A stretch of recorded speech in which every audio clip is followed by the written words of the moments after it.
నిర్గమకాండము 16 అధ్యాయం 25 నుంచి 27 వరకు.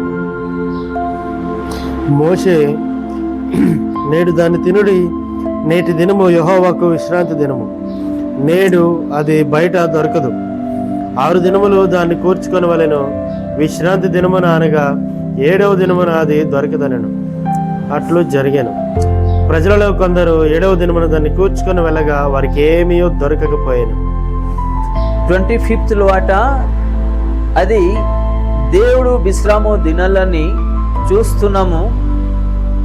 మీరు అక్కడికి వెళ్ళి చూస్తే కూడా, వెతికితే కూడా అక్కడ మీకు ఏం దొరకదు అని మేము చూస్తున్నాము. ఎగ్జాక్ట్ ఇలాగే ప్రతి ఒక్క విశ్వాసి లైఫ్లో కూడా జరుగుతున్నాయి. మేము విశ్రామ దినాల నుంచి దూరం అయిపోతున్నాము, ప్రార్థన నుంచి దూరం అయిపోతున్నాము. ఎందుకైతే కుటుంబం బాధ్యత. మాకు ఈ వారం రోజు వరకు దేవుడు కాపాడుతూనే ఉన్నారు. ఒక్క 2 hours దేవుడికి ఇవ్వండి అని ఎంత ఆశతో ఎదురు చూస్తూ ఉంటారు. ఆ 2 hours కూడా ఈరోజు మేము ఇవ్వకుండా దూరం అయిపోతున్నాము. ఒక రోజు ఎన్ని గంట? 24 గంట. ఆ 24 గంట ఇంటూ 7 చేద్దాం, 168 hours అవుతున్నాయి. ఈ 168 hours ఎన్ని గంట దేవుడికి ఇస్తున్నాము? 6 దినాలు మీకు ఇచ్చాను నేను, విశ్రామ దినాలు నా దగ్గరికి మీరు రాండి. ఈ 6 దినాల్లో బిజీ ఉంటున్నాము. ఇంటికి వచ్చిన తర్వాత ప్రార్థన కూడా మేము చేయట్లేదు, వాక్యం కూడా చదవట్లేదు. అలాగే విశ్రామ దినాలు వచ్చినప్పుడు దేవుడి సన్నిధి కూడా మేము రావట్లేదు సరిగా. దేవుడి సన్నిధికి వచ్చినప్పుడు మనసు ఉండదు, ఇష్టం ఉండదు, ఏదో ఒక ఆటంకులు వస్తూ ఉంటుంది. ఇవన్నీ పక్కనే పెట్టి దేవుడు చెప్పినారు కాబట్టి ఆ మాట ప్రకారం మేము నిలబడాలి, వెళ్ళాలి అని ఒక నిర్ణయం తీసుకోవాలి ప్రతి ఒక్క విశ్వాసి. 25th చూస్తే దేవుడు వాక్యంలో విశ్రామ దినాల్లో మీరు ఏం ఎతకండి, మీకు ఏం దొరకదు అని ఇక్కడ చూస్తున్నాము. మోసెస్ ఇజ్రాయేలుకి ఈ మాట చెప్తున్నారు. అలాగే మాకి కూడా దేవుడు ఈ వాక్యం ద్వారా మాట్లాడుతున్నారు. ఈరోజు ఎంతమంది లేరు, సండే వస్తే జాబ్కి వెళ్తారు, బిజినెస్కి వెళ్తారు, అలాగే సినిమాకి వెళ్తారు, పార్క్కి వెళ్తారు, అలాగే ఇంట్లో కూడా ఉంటారు, గెస్ట్కి పిలిపిస్తారు. దేవుడు మాకి ప్రతిరోజు కాపాడుతున్నారు.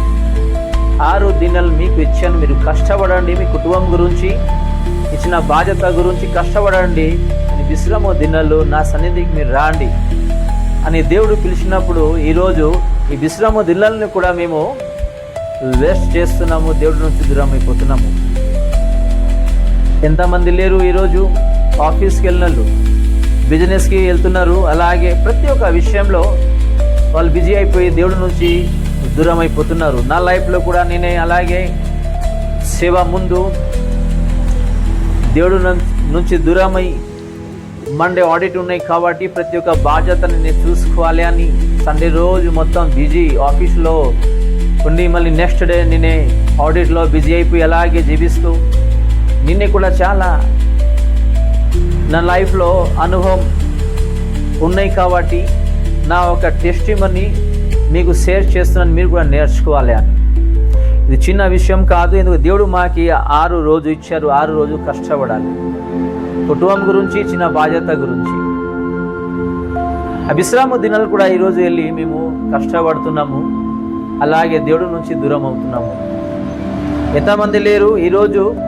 మీకు 1000 ఇస్తా అన్నప్పుడు వెళ్ళిపోతున్నారు, అక్కడికి వెళ్తే ఆ పని కూడా ఉండలేకుండా అయిపోతుంది, మళ్ళీ రిటర్న్ వస్తున్నారు ఖాళీ చేతిలో.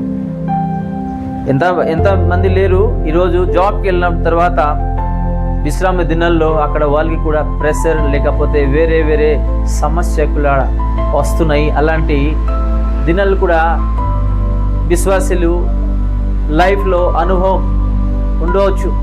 నా లైఫ్లో కూడా అలాగే జరిగింది. కాబట్టి దేవుడు ఇచ్చిన ఈ 6 days మేము కష్టపడాలి, మా కుటుంబం గురించి ఇచ్చిన బాధ్యతకి చక్కగా చూసుకోవాలి. అలాగే ప్రతిరోజు వాక్యంతో ప్రార్థనతో జీవించాలి. అలాగే సండే సాటర్డే ఏది దేవుడు మాకు ఇచ్చారు విశ్రామ దినాలు అని సన్నిధికి వచ్చి దేవుడికి థ్యాంక్స్ చెప్పాలి. దేవుడికి థ్యాంక్స్ చెప్పడానికి ఈరోజు మా దగ్గర టైం లేదు అని సన్నిధికి రావడానికి నాకు మా దగ్గర టైం లేనే లేదు. ఈరోజు ఇలాగే మేము జీవిస్తున్నాము. 26లో రాయబడి ఉన్నాయి, మీరు 6 రోజు మీరు ఏం చేస్తారు? 6 దినములు దాన్ని కూర్చుకొనవలెను. 6 రోజు అట ఏ 6 రోజు మాకి దేవుడు ఇచ్చారు. 6 రోజులో ప్రతి ఒక్క అవసరత దేవుడు మాకి ఇస్తున్నారు. ఇంకా ఏం కావాలి?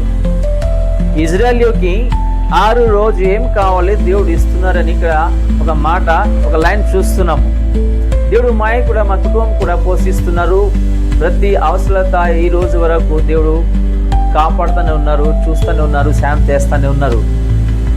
విశ్రామ దినాలు పరిశుద్ధంగా జీవించాలి. విశ్రామ దినాలు దేవుడు దినాలు కాబట్టి ముందు రావాలి, దేవుడికి థ్యాంక్స్ చెప్పాలి. ఇక్కడికి వస్తున్నామంటే ఏ ఆస్తిపస్తి గురించి రావట్లేదు, ఏ ధనం గురించి రావట్లేదు, పేరు గురించి రావట్లేదు, ఏ గురించి రావట్లేదు. వస్తున్నాము దేవుడితో కలిసి దేవుడికి థ్యాంక్స్ చెప్పి మళ్ళీ తిరిగి గృహంకి వెళ్ళడానికి, అలాగే ఒక కొత్త జీవము పొందుకోవాలి అని దేవుడు రాజ్యం గురించి వస్తున్నాము, దేవుడి గురించి వస్తున్నాము.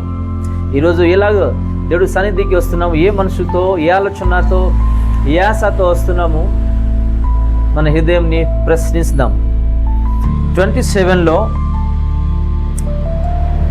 7 రోజు ఇజ్రాయేల్ వెళ్ళి అక్కడ చూస్తే వాళ్ళకి ఏం దొరకలేదు అని ఇక్కడ చూస్తున్నాము.